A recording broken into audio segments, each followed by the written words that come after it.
Hello everyone, and thank you for joining me again today. And also, thank you so much for all your lovely comments. It is a wonderful way to connect and interact with you.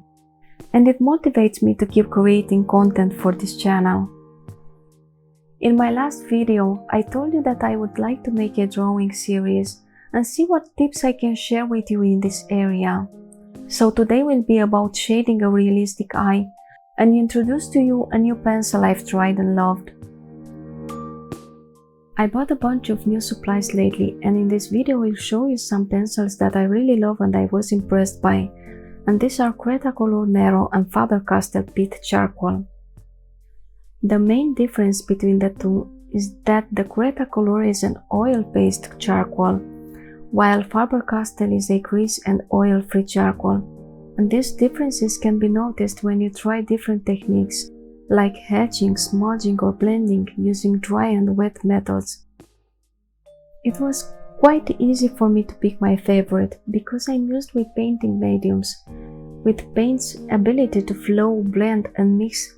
Therefore, when it comes to dry mediums, I will definitely feel more comfortable with the one that gets closer to those characteristics. I promise to come back with another video to talk more about the types of charcoal I have tried and the differences I have noticed. This time I will show you some tips of drawing a realistic eye. When it comes to shading the eye, first thing I like to do is putting some light values on the paper and determine where the shadows and other dark values will be and where are the highlights. I do this by using a harder graphite pencil like an HB, and the way I like to do it is first by hatching and then spreading some graphite powder with a dry brush.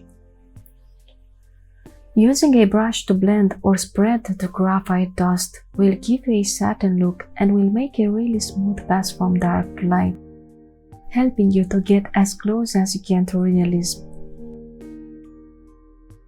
Then I progress to the darkest values in the eye's pupil and then start shading the iris. Here is where I pick my favorite charcoal, and the one that leaves intense black values, and it is so soft and chalky and easy to blend. And that is the Pitt Charcoal from Faber-Castell. This leaves a lot of dust on the paper that you can remove, or you can use it with a dry brush, like I use the graphite powder to shade other areas.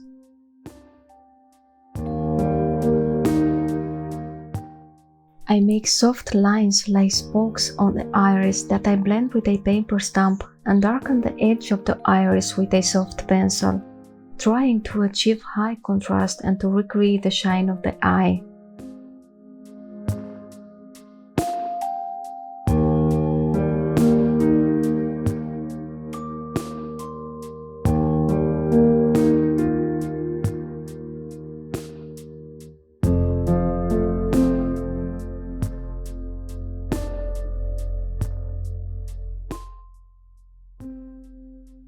Another thing that I like about Faber-Castell Pitt Charcoal is that if you blend it with a wet brush, it gives you an even more intense black, keeping that matte look.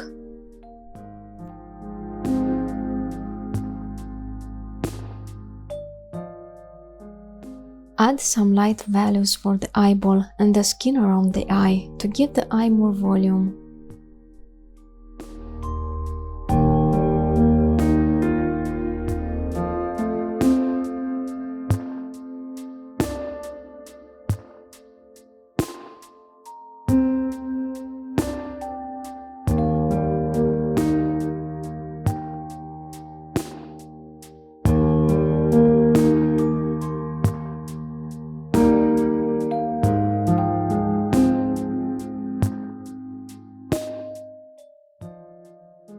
Then create more depth and define shapes, adding some contrast.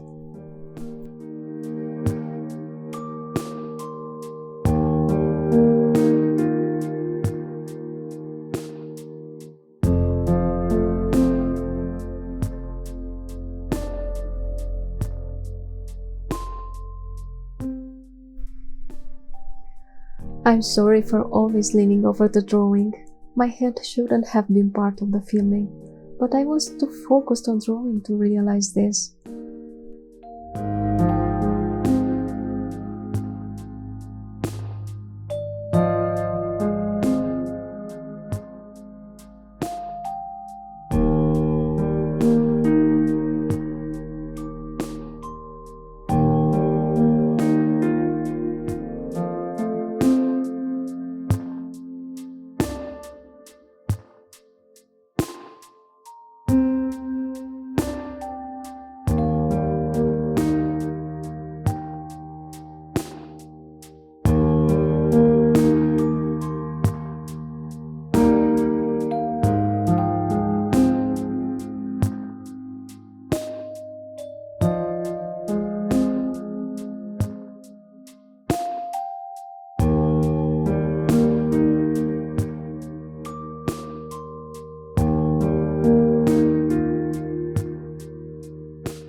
Many people struggle with drawing eyelashes, so I'm zooming in and play this part of the video at normal speed so you can see the process. Scaling up the footage means that I lose some quality of the image, but you will be able to see closer.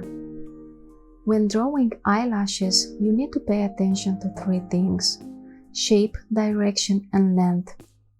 And keep in mind that those characteristics are not equal and constant.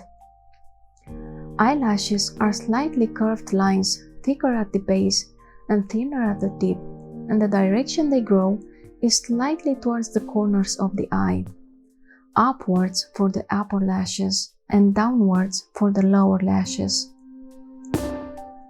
Apply a little more pressure on the pencil at the base of the eyelash and release it gradually as you approach the end.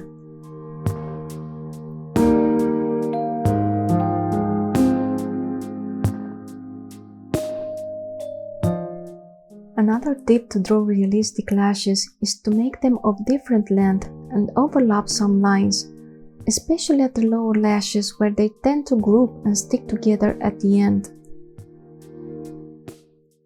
Also, keep in mind to draw them shorter as you approach the inner corner of the eye.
Thank you for joining me again today. I hope it was helpful, and if you like the video, please give it a thumbs up and share it with your friends that might find these tips useful as well.